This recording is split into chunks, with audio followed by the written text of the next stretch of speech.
Hello बच्चों, कैसे हो? ठीक ठाक। चलो, आज हम लोग एक नया टॉपिक, बहुत ही इंटरेस्टिंग टॉपिक के बारे में डिस्कशन करेंगे। वो टॉपिक का नाम क्या है? Linear equation in one variable. ठीक है।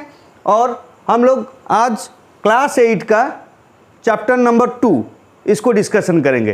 पूरा बारीकी से डिस्कशन करेंगे, पूरा फंडामेंटल आप लोग का क्लियर होगा। बस थोड़ा टाइम मुझे दे दीजिएगा, ठीक है। आज हम लोग बेसिकली डिस्कशन करेंगे अलजेब्रिक एक्सप्रेशन क्या है, equation, linear equation in one variable, solution और कुछ एग्जांपल। ठीक है। बस थोड़ा पेशेंस लेके अगर आप लोग मेरे बात समझेंगे और मुझे थोड़ा टाइम देंगे तो पूरा क्लियर करके आप लोग का मैं जाऊंगा। ठीक है। ये इंट्रोडक्शन क्लास है, ये पूरा क्लास नहीं है। इसके बाद जो पार्ट 2 आएगा उसमें हम लोग एक्सरसाइज करेंगे। ठीक है। चलो, मैं हूं प्रशांत सर और मेरा चैनल का नाम है गोल्डन इफेक्ट। ठीक है। आप लोग को रिक्वेस्ट है कि बहुत सारा आप लोग शेयर करना, सब्सक्राइब करना और लाइक करना अगर अच्छा लगा तो। ठीक है। तो बच्चों चलिए अब चलते हैं अलजेब्रिक एक्सप्रेशन के तरफ। एक्चुअली अलजेब्रिक एक्सप्रेशन क्या होता है? देखो, एक एग्जाम्पल मैं आप लोग को देता हूं। मान लो तुमको गुस्सा आया तो तुम क्या करते हो? ऐसे एक्सप्रेस देते हो ना, है कि नहीं? क्यों देते हो? क्योंकि तुम अपने भाव को एक्सप्रेशन के माध्यम से एक दूसरे को बताते हो। उसी तरह अलजेब्रा में कुछ चीज़ वो एक्सप्रेस करता है और जो एक्सप्रेस करता है उसको क्या बोलते हैं? अलजेब्रिक एक्सप्रेशन बोलते हैं। मैं एक एग्जाम्पल के माध्यम से आप लोग को समझाता हूँ। ठीक है। मान लो कि 2x + 3, ठीक है, उसमें क्या होता है? अलजेब्रा में इसको एक्सप्रेस करता है, 2x और 3 को वो एक्सप्रेस करता है। कैसे एक्सप्रेस करता है और ये सब चीज़ में क्या क्या क्या है वो मैं समझाता हूँ एक एक करके। पहले हम लोग समझेंगे टर्म। ठीक है। देखो, बेसिकली जितना भी प्लस और माइनस रिलेटेड चीज़ है एक एक्सप्रेशन में, ठीक है, उसको हम लोग क्या बोलेंगे? टर्म बोलेंगे। तो यहाँ पे कितना टर्म है? यहाँ पे कुछ नहीं, मतलब प्लस है तो एक टर्म बन गया। यहाँ पे प्लस है, एक टर्म है, तो ये कितना टर्म है? 2 टर्म है। समझ गए? टर्म अभी समझ गए? अच्छा, अभी चलते हैं कोएफिशिएंट। अच्छा, कोएफिशिएंट मतलब क्या है? जो एक चीज़ को, एक उसका इफिशियंस को कोऑपरेट करता है। मान लो मैं एक एग्जांपल देता हूँ, पूरा क्लियर हो जाएगा। मान लो 2y, यहाँ पे y का इफिशियंसी को कौन बढ़ाता है? 2 बढ़ाता है। तो इसमें 2 को क्या बोलेंगे? कोएफिशिएंट बोलेंगे। समझ में आया? क्यों? क्योंकि y का इफिशियंसी क्या है? 2 गुना है, 2 है, 2 गुना है। तो इसीलिए ये क्या करता है? y का इफिशियंसी लेवल को बढ़ा देता है। तो इसीलिए उसको बोलते हैं कोएफिशिएंट। और न्यूमेरिकल कोएफिशिएंट क्या है? न्यूमेरिकल कोएफिशिएंट मतलब अगर ये जो इफिशियंसी बढ़ाने वाला जो है वो अगर नंबर है तो उसको क्या बोलेंगे? न्यूमेरिकल कोएफिशिएंट बोलेंगे। समझ में आ रहा है ना? पूरा एकदम इसको पॉज कर करके देखो, पूरा फंडामेंटल तुम लोग का क्लियर हो जाएगा। बाकी मैं हूँ, कमेंट्स बॉक्स में जाके टाइप करो, अच्छा लगा तो पूछो। ठीक है, क्लियर हो जाएगा तुम लोग का। ठीक है। अभी समझेंगे वेरिएबल और कांस्टेंट क्या है। ठीक है। वेरिएबल क्या है? देखो, यहाँ पे हम लोग को, तुम अमेरिका जाओ, 2 का वैल्यू कितना रहेगा? 2 ही रहेगा। जापान में चले जाओ, 2 का वैल्यू 2 ही रहेगा। तो यहाँ पे जितने सारे नंबर्स हैं वो नंबर सब उसका एक कांस्टेंट वैल्यू है। लेकिन यहाँ पे देखो y का क्या वैल्यू है? मैं अगर पूछूंगा y का वैल्यू क्या है, बता पाओगे? नहीं बता पाओगे। क्यों? क्योंकि वो वेरी करेगा। कोई उसको 2 भी ले सकता है, कोई 3 भी हो सकता है, कभी कभी 4 भी हो सकता है, कभी कभी 5 भी हो सकता है, कभी कभी -10 भी हो सकता है। तो उसका वैल्यू क्या होगा? वेरी करेगा। तो इसीलिए उसको क्या बोलेंगे? वेरिएबल बोलेंगे। तो यहाँ पे अगर मैं लिखूँ 3y, तो y क्या है? वेरिएबल है। समझ में आ रहा है ना? 2 क्या है, कांस्टेंट है। समझ में आ रहा है? तो बच्चों अभी देखो 3y में कांस्टेंट क्या है, 3 है, वेरिएबल क्या है, y है। ठीक है, अभी मान लो मैं एक एग्जांपल लेता हूँ 3xy। अभी बताओ y में कोफिशिएंट कौन है, बताओ y का। तो बच्चों अभी देखो 3xy में y का कोफिशिएंट क्या होगा, y का वैल्यू कौन बढ़ा रहा है, a बढ़ा रहा है। तो 3x यहाँ पे उसका कोफिशिएंट है। समझ में आ रहा है? अभी देखो मैं मान लो कि 5x लूँगा तो यहाँ पे x का कोफिशिएंट कौन है, 5 है, लेकिन यहाँ पे वो कौन सा कोफिशिएंट है, न्यूमेरिकल कोफिशिएंट है, क्योंकि ये एक नंबर है। समझ में आ रहा है ना? तो यहाँ पे 5 एक नंबर है, इसीलिए उसका वो न्यूमेरिकल कोफिशिएंट है, लेकिन यहाँ पे 3x सिर्फ कोफिशिएंट है। समझ में आ रहा है? पूरा एकदम क्लियर? ठीक है। नेक्स्ट अब देखेंगे वेरिएबल। अभी वेरिएबल के बारे में आप लोग को बता चुका हूँ, अभी कांस्टेंट के बारे में बता रहा हूँ। ठीक है, मान लो एक एक्सप्रेशन में दिया 15x + 3, एक अलजेब्रिक एक्सप्रेशन है, राइट? समझ में आ रहा है? अच्छा, यहाँ पे कितना टर्म है बताओ, अभी कितना टर्म है? यहाँ पे देखो कुछ नहीं है, मतलब प्लस है, तो एक टर्म है, ये भी एक टर्म है, तो यहाँ पे 2 टर्म है। अभी और एक एग्जांपल लेता हूँ 7xy + 5y + 7। यहाँ पे कितना टर्म है? देखो यहाँ पे प्लस है, एक टर्म है, दूसरा, तीसरा, यहाँ पे 3 टर्म है। समझ में आ रहा है? यहाँ पे 2 टर्म है। कितना टर्म है? 2 टर्म है। मान लो यहाँ पे मैं लूँगा 14xy + 5 - 3। यहाँ पे कितना टर्म है? मैं आपको बता चुका हूँ कि प्लस और माइनस इसको लेके हम लोग टर्म डिसाइड करते हैं। तो यहाँ पे कितना टर्म है? 1 2 3। अभी टर्म के बारे में क्लियर हो गया ना? अभी कोफिशिएंट के बारे में क्लियर हो गया, न्यूमेरिकल कोफिशिएंट भी क्लियर। समझ में आ रहा है? अभी देखो वेरिएबल क्या है। वेरिएबल तुमको बता चुका हूँ, जिसका वैल्यू वैरी करता है। हर एक्सप्रेशन में जिसका वैल्यू वैरी करता है उसको हम वेरिएबल बोलेंगे। मान लो कि 5x में 5 कांस्टेंट है, उसका वैल्यू वैरी नहीं करेगा, लेकिन x का वैल्यू वैरी करेगा कि नहीं करेगा? करेगा ना? तो इसीलिए x को हम लोग वेरिएबल बोलते हैं। और कांस्टेंट क्या है? जो टर्म न्यूमेरिकल में आता है वो कांस्टेंट हो जाता है। यहाँ पे 3 न्यूमेरिकल है तो ये एक टर्म है लेकिन वो कांस्टेंट है। यहाँ पे 7 एक टर्म है लेकिन वो कांस्टेंट है। समझ में आ रहा है ना? अभी एक्सपोनेंट क्या बोलते हैं? मान लो एक एग्जांपल दे रहा हूँ,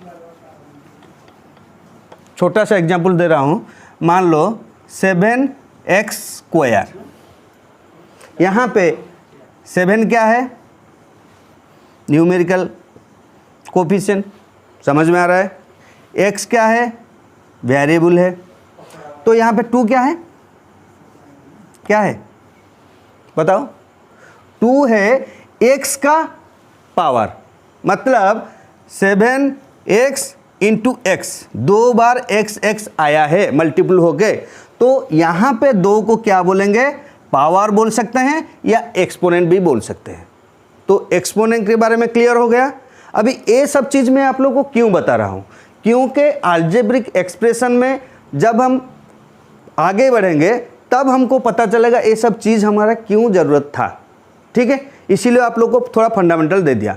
ओके, तो बच्चों अभी हम लोग डिस्कशन करेंगे इक्वेशन। अच्छा देखो यहाँ पे इक्वेशन लिखा है ना, इक्वेशन डेराइव हुआ है इक्वल से। इक्वल का मतलब क्या है? समान। इसका मतलब देखो, अभी मैं एक एग्जांपल दे रहा हूँ। मान लो मेरा उम्र राम के उम्र के बराबर है, इक्वल है। इसका मतलब क्या है? यहाँ पे 2 साइड बन गया, मैं एक साइड में हूँ, राम भी एक साइड में है। ठीक है, अभी अगर उसको अलजेब्रा में उसको पुट करेंगे तो उसको तो 2 साइड नहीं दिखा सकते। यहाँ पे हम लोग 2 इक्वल के साइन देंगे, इधर जो रहेगा वो लेफ्ट हैंड साइड में रहेगा, इधर जो रहेगा राइट हैंड साइड में रहेगा। मेरा कितना साइड है? 2 साइड है ना, ये लेफ्ट हैंड साइड, ये राइट हैंड साइड। तो हम लोग जब घूम जाते हैं पेपर के तरफ, तब क्या होता है, लेफ्ट हैंड साइड में जो आएगा वो लेफ्ट हैंड साइड बुलाएगा, और राइट हैंड में साइड में जो रहेगा वो राइट हैंड साइड बोला जाएगा। समझ में आ रहा है? तो इक्वेशन का मतलब क्या है, ऐसा 2 टर्म है या ऐसा 2 चीज़ है अलजेब्रा में जो बराबर है, इक्वल है। तो अभी हम आएंगे लीनियर इक्वेशन इन 1 वेरिएबल। अभी देखो एक एग्जांपल मैं देता हूं,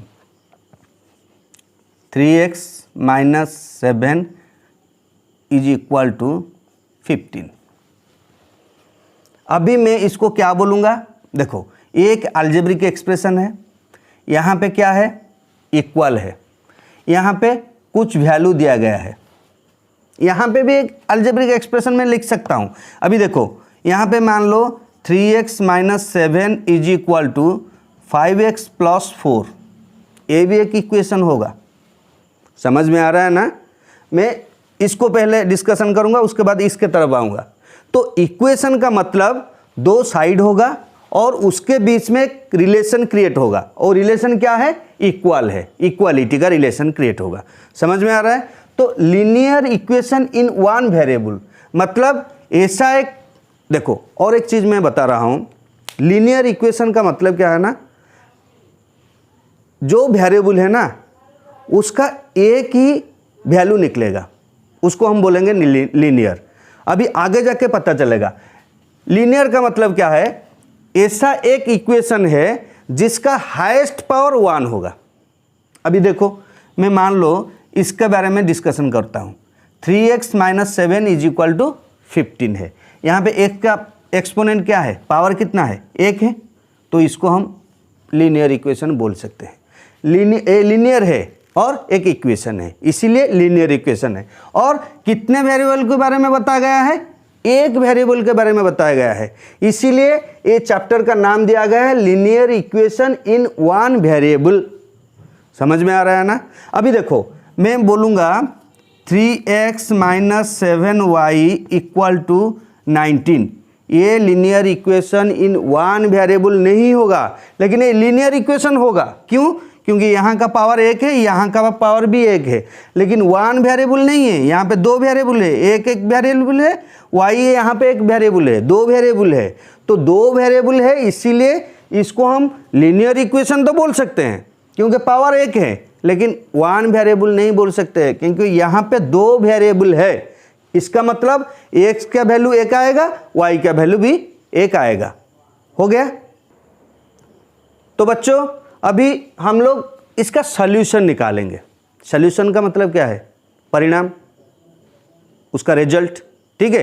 तो लीनियर इक्वेशन में अगर हम उसका रिजल्ट निकालेंगे, एक बात याद रखो, लीनियर इक्वेशन का मतलब एक 1 वेरिएबल में लीनियर इक्वेशन का मतलब है वैल्यू 1 ही आएगा, हमेशा 2 नहीं आएगा।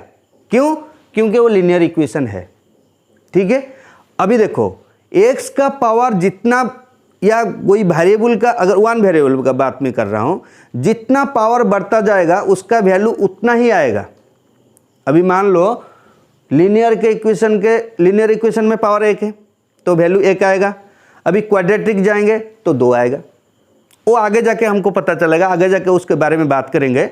लेकिन लीनियर इक्वेशन का सॉल्यूशन हमेशा याद रखो, x या y हो या जो भी वेरिएबल हो, उसका वैल्यू हमेशा 1 ही आएगा। ठीक है? हो गया? चलो तो बच्चों अभी हम लोग थोड़ा 1-2 एग्जाम्पल लेंगे। ठीक है? और ये एग्जाम्पल भी मैं आपका NCERT बुक से लिया हूँ, तो बाकी आप लोग एक्सरसाइज करना, एक्सरसाइज में कराऊंगा, लेकिन आप लोग थोड़ा प्रैक्टिस करना। कुछ भी डाउट हुआ तो मेरा जो नेक्स्ट पार्ट आएगा उसमें हम लोग पूरा क्लियरली बात करेंगे। ठीक है? अभी देखो 2x - 3 = 7 एक अलजेब्रिक एक्सप्रेशन है। ठीक है? अभी यहाँ पे कितना टर्म है, ये टर्म नंबर 1 है, ये टर्म नंबर 2 है। कैसे पता चला? देखो यहाँ पे कुछ नहीं है मतलब प्लस है। ठीक है? यहाँ पे क्या है, माइनस है, तो ये 2 टर्म हो गया, उसका कुछ वैल्यू दिया गया है, ठीक है। ये अलजेब्रिक एक्सप्रेशन का कुछ वैल्यू यहाँ पे दिया गया है, समझ में आ रहा है ना। अभी देखो क्या होगा, हमेशा याद रखो यहाँ पे अगर इक्वल है, इक्वल साइन है, यहाँ पे एक साइड को हम लोग क्या बोलेंगे, LHS, left hand side, right, आपको बता चुका हूँ। इसको बोलेंगे RHS, क्यों, क्योंकि राइट हैंड साइड में आता है, ठीक है। अभी इक्वल का, इक्वल साइन का राइट हैंड साइड में आता है, इसीलिए उसको RHS बोलते हैं, ठीक है। कोई भी चीज़ अगर LHS से RHS का तरफ जाएगा तो उसका साइन चेंज हो जाएगा। क्या चेंज होगा, अगर वो प्लस है तो माइनस हो जाएगा, इक्वल के इधर अगर प्लस है तो माइनस हो जाएगा, माइनस है तो क्या होगा बताओ, प्लस हो जाएगा, ठीक है। यहाँ पे अगर मल्टीप्लिकेशन है तो यहाँ पे जाके डिवाइड हो जाएगा, यहाँ पे अगर डिवाइड है तो इधर जाके क्या हो जाएगा, मल्टीप्लिकेशन हो जाएगा। ये थोड़ा माइनर चीज़ है, उसको याद रखना पड़ेगा, ठीक है। अभी क्या होगा, अभी इसको यहाँ पे लिख देता हूँ, 2x - 3 = 7। तो यहाँ पे हमेशा याद रखो, कोई भी इक्वेशन का अगर तुम सॉल्व करोगे तो उसका जितने भी स्टेप करोगे तो इम्प्लाइज दैट का सिंबल देना ही पड़ेगा। क्यों, क्योंकि यहाँ से ये इसको इम्प्लाइज कर रहा है, बता रहा है, देखो इसके बाद ए होगा, इसके बाद ए होगा, ठीक है, समझ में आ रहा है। तो ए क्या इम्प्लाइज करेगा ना, 2x, यहाँ पे अभी बताया था आपको, यहाँ पे -3 है, इधर चला जाएगा तो क्या हो जाएगा, 7 है, ये माइनस इधर चला जाएगा तो क्या हो जाएगा, +3 हो जाएगा। समझ में आ रहा है ना, हैं? अच्छा, तो इस इम्प्लाइज दैट 2x = 7 + 3 कितना होता है, 10 होता है। तो अभी यहाँ पे 2x के साथ क्या हुआ है बताओ, मल्टीप्लाई होकर है, तो इधर अगर मल्टीप्लाई होगा तो इधर जाके वो क्या हो जाएगा, डिवाइड हो जाएगा। तो इसका मतलब इम्प्लाइज दैट x = ये 2 इधर जाके क्या हो जाएगा, 10 के डिवाइड हो जाएगा। या फिर इसको इससे भी लिख सकते हो, 10/2। अभी इसको काटो, क्या हो जाएगा, 5। तो x का वैल्यू क्या आ गया, 5 आ गया। ये आपका सोल्यूशन है। समझ में आया, क्लियर। अभी और एक एग्जाम्पल लेते हैं, थोड़ा क्लियर हो जाएगा, ठीक है। अभी इसको लेते हैं, 2y + 9 = 4 इम्प्लाइज दैट, मैं क्या बता रहा हूं, देखो एक चीज याद रखो, हमेशा जो सिमिलर टर्म है उसको एक साइड में ले आओ और न्यूमेरिकल को एक साइड ले जाओ। अभी न्यूमेरिकल क्या है, 9 है, यहाँ पे 4 है, तो यहाँ पे क्या होगा, 2y, अभी बताया था आपको, +9 अगर इधर जाएगा तो क्या हो जाएगा, -9 हो जाएगा। तो 4 - 9, अभी 4 है और उससे 9 ले लिया तो -5 बचा, है कि नहीं। अभी देखो तो क्या हो जाएगा, 2y = -5 इम्प्लाइज दैट, अभी 2y के साथ क्या हुआ है, मल्टीप्लाई हुआ है, तो इधर जाके क्या हो जाएगा, डिवाइड हो जाएगा। तो -5 / 2, तो ये इसका y का वैल्यू आ गया, क्योंकि यहाँ पे तो कुछ और छोटा नहीं कर सकता ना। समझ में आया। चलो बच्चों, अभी आप लोग को थोड़ा डाउट क्लियर हुआ ना, फंडामेंटल थोड़ा क्लियर हुआ ना। एक काम करो, अगर पूरा फंडामेंटल क्लियर होना चाहते हो तो एक काम करो, पॉज कर करके उसको समझो, ठीक है। फिर भी अगर कोई डाउट हुआ तो एक्सरसाइज तो है, एक्सरसाइज में हम लोग क्लियर कर लेंगे, क्लियर। बाकी आपको पता है मेरा नाम क्या है, प्रशांत सर। सब्सक्राइब करो, लाइक करो और पूरा शोर मचा दो चारों तरफ गोल्डन इफेक्ट के बारे में, ठीक है। चलो बाय।